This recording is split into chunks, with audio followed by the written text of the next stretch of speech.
ভক্তির পথে যে এগিয়ে চলে তার জন্য জ্ঞান ও মুক্তির দুয়ার স্বয়ং খুলে যায়।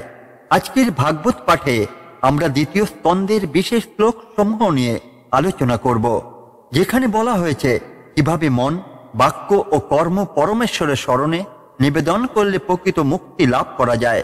এই শ্লোকগুলোর অন্তর্নিহিত অর্থ বুঝতে আমরা মহাভারতের একাধিক চমৎকার গল্প শোনাব, যেখানে বিদুরের জ্ঞান সাধনা, ধৃতরাষ্ট্রের মোহমুক্তি এবং সত্য অনুসন্ধানের অনুপ্রেরণামূলক উপাখ্যান রয়েছে। ভাগবত পাঠ শুরু করার আগে আসুন ভগবান শ্রীকৃষ্ণের চরণে প্রণতি জানিয়ে এক শুভ মন্ত্র পাঠ করে। ওম নমো ভগবতে বাসুদেবায়। শ্রীকৃষ্ণের চরণে আমার প্রণাম, তিনি সর্বজগতের আশ্রয়। এই ভিডিওতে আছে গভীর ভাগবত শ্লোক বিশ্লেষণ, মহাভারতের প্রাসঙ্গিক কাহিনী, জীবনে ভগবানের গুরুত্ব এবং মুক্তির উপায়। ভিডিওটি ভালো লাগলে অবশ্যই লাইক, শেয়ার ও সাবস্ক্রাইব করুন। কমেন্টে লিখুন জয় শ্রীকৃষ্ণ। তাহলে চলুন শুরু করা যাক আজকের ভাগবত পাঠ। যে ব্যক্তি সম্পূর্ণরূপে ভগবানের শরণাগত হয়ে তার কৃপায় আশ্রয় গ্রহণ করে, সে ব্যক্তি সংসারের বন্ধন থেকে মুক্ত হয়ে চিরস্থায়ী শান্তি ও পরম গতি লাভ করে। এই শ্লোকে শ্রী সুখদেব গোস্বামী পরম মুক্তির পথ ব্যাখ্যা করছেন।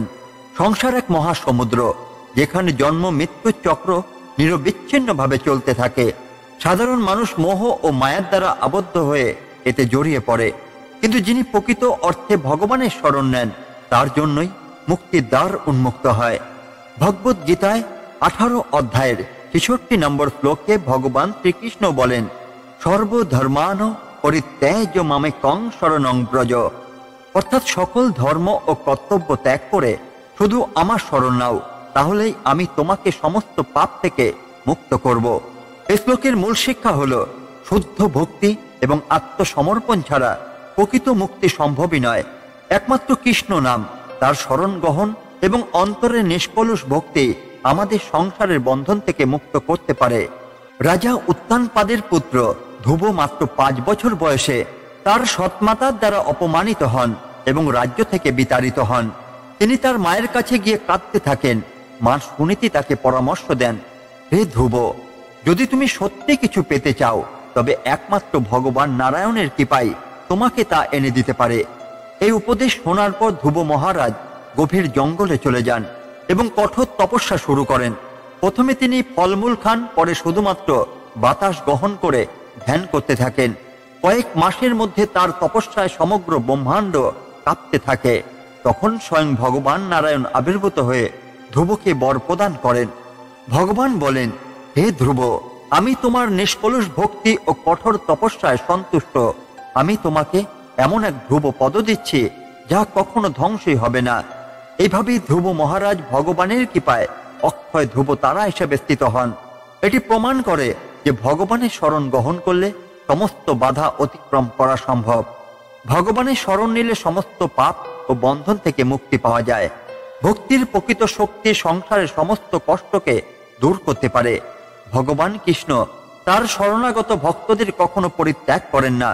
ভগবানের কৃপা ব্যতীত চিরস্থায়ী শান্তি পাওয়া সম্ভব নয়। এই শিক্ষাগুলি জীবনে গ্রহণ করলে আমরা ভগবানের কৃপা ধন্য হতে পারব এবং চিরস্থায়ী আনন্দ লাভ করতে পারব। শ্রীমদ্ ভাগবতের দ্বিতীয় স্কন্ধের 57 নম্বর শ্লোকে বলা হয়েছে, যে ব্যক্তি ভগবানের শরণ নেয় সে সংসারের বন্ধন থেকে মুক্ত হয়ে পরম গতি লাভ করে। মহাভারতে এমন এক চরিত্র ছিলেন মহাবীর কর্ণ, যিনি সারা জীবন নিজের কৌরবপন্থী অবস্থানে অনড় ছিলেন, কিন্তু জীবনের শেষ সময়ে তিনি কৃষ্ণের শরণ গ্রহণ করেছিলেন।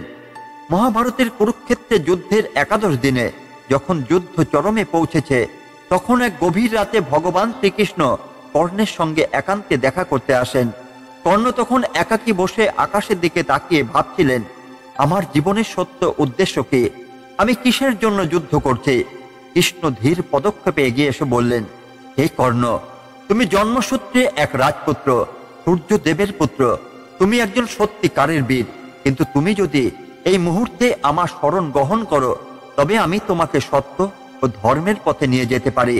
কর্ণ গভীরভাবে কৃষ্ণের কথা শোনেন এবং বলেন, প্রভু, আমি জানি আপনি স্বয়ং নারায়ণ, কিন্তু আমি জীবনে যে পথ বেছে নিয়েছি সে পথ থেকে সরে আসা আমার পক্ষে সম্ভবই নয়।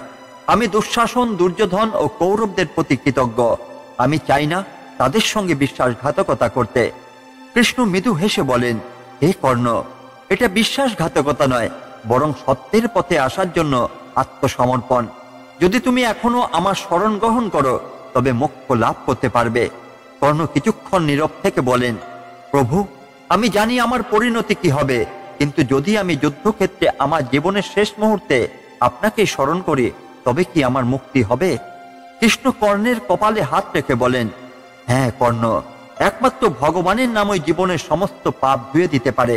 তুমি যদি সত্যিকার অর্থে আমার স্মরণ করো তবে আমি তোমাকে পরম গতি প্রদান করব। পরদিন যুদ্ধ শুরু হয় এবং কর্ণ তার সর্বোচ্চ শক্তি দিয়ে অর্জুনের সঙ্গে লড়াই করেন, কিন্তু যখন তার রথের চাকা মাটিতে আটকে যায় তখন অর্জুন কৃষ্ণের নির্দেশে কর্ণকে বধ করেন। মৃত্যুর প্রাক্কালে কর্ণ রক্তাক্ত অবস্থায় মাটিতে পড়ে যান। তখনই তিনি শ্রীকৃষ্ণকে স্মরণ করেন এবং বলেন, হে কৃষ্ণ, আপনি যা বলেছিলেন তাই সত্য। এখন আমি আপনাকে হৃদয় দিয়ে ডাকছি। এই কথা শুনে স্বয়ং কৃষ্ণ কর্ণের কাছে আসেন এবং তার চরণে হাত রাখেন। কর্ণের চোখে জল এসে যায়। কৃষ্ণ তখন বলেন, হে কর্ণ, তোমার সমস্ত বন্ধন আজ শেষ হলো, তুমি পরম গতি লাভ করলে। এভাবেই কর্ণ তার জীবনের শেষ সময়ে কৃষ্ণের স্মরণ নিয়ে মুক্তি লাভ করেন। জীবনে যে কোনো সময় ভগবানের স্মরণ নিলে মুক্তি সম্ভব। ভগবান শ্রীকৃষ্ণ তার ভক্তদের কখনো পরিত্যাগ করেন না। মহাভারতের কর্ণের মতো কেউ যদি শেষ মুহূর্তেও আত্মসমর্পণ করেন তবে তিনিও ভগবানের করুণায় পরম গতি লাভ করতে পারেন। একজন ভক্ত যদি তার মন, বাক্য এবং কর্ম দ্বারা সর্বদা পরমেশ্বর শ্রী হরি স্মরণে থাকেন তবে তিনি সংসারের বন্ধন থেকে মুক্ত হতে পারেন। যারা সত্যিকারের ভগবত ভক্ত তারা ধীরে ধীরে পার্থিব মোহ, কামনা এবং মায়ার বন্ধন থেকে নিজেকে মুক্ত করতে সক্ষম হন। এই শ্লোকটি মূলত ভক্তির উচ্চ স্তরের কথা বলছে। আমাদের জীবন মূলত তিনটি স্তরে বিভক্ত: মন অর্থাৎ চিন্তা, বাক্য হলো কথাবার্তা, আর কর্ম হলো কাজকর্ম। যদি এই তিনটি দিকই শুদ্ধভাবে ভগবানের প্রতি নিবেদিত হয় তবে মানুষ মুক্তির পথে এগিয়ে যেতে পারে। মন হলো ভগবানের লীলাগুলো মনে মনে স্মরণ করা, নাম জপ করা এবং তার মাহাত্ম্য উপলব্ধি করা। বাক্য ভগবানের নাম কীর্তন করা, শাস্ত্র পাঠ করা, ধর্মীয় আলোচনায় অংশ নেওয়া। আর কর্ম হলো সৎ কাজ করা, অন্যের কল্যাণে কাজ করা, অহংকার ত্যাগ করে জীবনের দায়িত্ব পালন করা। এটি শুধু তত্ত্বই নয়, বাস্তব জীবনও এর প্রভাব অত্যন্ত গুরুত্বপূর্ণ। যারা সর্বদা ভগবানের স্মরণে থাকেন তারা পার্থিব লোভ, লালসা, দুঃখ, মোহ ও আসক্তি থেকে মুক্ত হতে পারেন। প্রহ্লাদ মহারাজ ছিলেন ভক্তির প্রকৃষ্ট উদাহরণ। ছোটবেলা থেকেই তিনি তার মন, বাক্য ও কর্ম দিয়ে সর্বদা ভগবান বিষ্ণুর সেবায় নিয়োজিত ছিলেন। মন হলো তিনি সবসময় ভগবান নারায়ণের নাম স্মরণ করতেন, আর বাক্য তিনি সর্বদা ভগবানের কথা প্রচার করতেন, এমনকি তার পিতা হিরণ্যকশিপু তাকে বাধা দিতে পারেননি। আর কর্ম হলো তিনি কখনো ভগবানকে ভুলে যাননি এবং দানবীয় অত্যাচারের মধ্যেও ধর্মাচরণ অব্যাহত রেখেছিলেন। যখন হিরণ্যকশিপু তাকে দণ্ডিত করতে চাইলেন তখন প্রহ্লাদ ভগবানের স্মরণ নিলেন এবং তার প্রতি সম্পূর্ণ বিশ্বাস রেখে রক্ষা পেলেন। এটি দেখায় যে যদি কেউ সত্যিকার ভাবে ভগবানের স্মরণ নেয় তবে কোনো বাধাই তাকে বিচলিত করতে পারে না। আমাদের মন, বাক্য ও কর্ম যদি একসঙ্গে ভগবানের প্রতি নিবেদিত হয় তাহলে আমাদের জীবনে শান্তি আসবে। সংসারের মোহ, মায়া, দুঃখ ও ক্লেশ থেকে মুক্তি পেতে হলে নিরবিচ্ছিন্নভাবে ঈশ্বর চিন্তা করতে হবে। কঠিন পরিস্থিতিতেও যদি ভগবানের প্রতি বিশ্বাস রাখি তবে তিনি আমাদের রক্ষা করবেন। দ্বিতীয় স্কন্ধের 58 নং শ্লোক অনুসারে যদি মন, বাক্য ও কর্ম পরমেশ্বরের প্রতি নিবেদিত হয় তবেই মুক্তি লাভ সম্ভব। এই শ্লোকের ভাবার্থ অনুসারে মহাভারতের এক গুরুত্বপূর্ণ ঘটনা তুলে ধরা হলো, যেখানে শ্রীকৃষ্ণ অশ্বত্থামাকে অভিশাপ মুক্তির এক বিশেষ সুযোগ দেন। মহাভারতের যুদ্ধ শেষ হওয়ার পর দুঃশাসন, কর্ণ ও দুর্যোধনের মৃত্যুতে কৌরব সেনা প্রায় নিশ্চিহ্ন হয়ে যায়, কিন্তু দ্রোণপুত্র অশ্বত্থামা তখনও জীবিত ছিলেন। তিনি রাত্রিতে গোপনে পাণ্ডব শিবিরে প্রবেশ করে ঘুমন্ত দৃষ্ট দৈন্য সহ 5 পাণ্ডব পুত্রকে হত্যা করেন। সকালে দ্রৌপদী যখন নিজের 5 পুত্রের নিথর দেহ দেখলেন তখন তিনি চরম শোকে মুহ্যমান হয়ে কৃষ্ণের কাছে আবেদন করলেন, হে কৃষ্ণ, আমার সন্তানদের নিষ্ঠুরভাবে হত্যা করা হয়েছে, আমি চাই এই হত্যাকারী উপযুক্ত শাস্তি পাক। কৃষ্ণ বললেন, অশ্বত্থামা একজন ব্রাহ্মণের পুত্র, কিন্তু তার কার্যকলাপ একজন নিষ্ঠুর যুদ্ধাপরাধীর মতো। অর্জুন, তুমি তাকে ধরে আনো। অর্জুন অশ্বত্থামাকে বন্দী করে নিয়ে এলে। কৃষ্ণের চোখে তখন ক্রোধের আগুন জ্বলছিল। তিনি বললেন, হে অশ্বত্থামা, তুমি কাপুরুষের মতো নিরপরাধ শিশুদের হত্যা করেছ। ব্রাহ্মণ হয়ে তুমি এই ভয়ঙ্কর পাপ করেছ, তোমার শাস্তি হবে কঠোর। অশ্বত্থামা তখন কৃষ্ণের পায়ের কাছে পড়লেন এবং কাঁদতে কাঁদতে বললেন, হে কৃষ্ণ, আমি এক ভুল করেছি, কিন্তু আমি আপনার শরণাগত। আপনি যদি দয়া না করেন তবে আমি চিরকাল অভিশপ্তই থাকব। কৃষ্ণ তখন বললেন, তোমার কর্মের শাস্তি তুমি পেতেই, কিন্তু তোমার পিতা দ্রোণাচার্যের তপস্যার শক্তির কারণে আমি তোমাকে হত্যা করব না। তবে আমি তোমাকে এক ভয়ঙ্কর অভিশাপ দিচ্ছি। তুমি 1000 বছর ধরে পৃথিবীতে ভবঘুরের মতো ঘুরবে এবং তোমার ক্ষত কখনো নিরাময়ই হবে না। অশ্বত্থামা কান্নায় ভেঙে পড়লেন, কিন্তু কৃষ্ণ আবার বললেন, তবে একটি পথ রয়েছে মুক্তির। যদি তুমি সত্যিকার ভাবে ভগবানকে নিবেদন করো, তোমার মন, বাক্য ও কর্ম যদি পরমেশ্বরের চরণে নিবিষ্ট হয়, তবে একদিন তুমি অভিশাপ মুক্ত হবে। এই বলে কৃষ্ণ তাকে বিদায় দিলেন। ভগবান কৃষ্ণ কঠোর হলেও দয়ালু। তিনি সর্বদা শরণাগতকে রক্ষা করেন।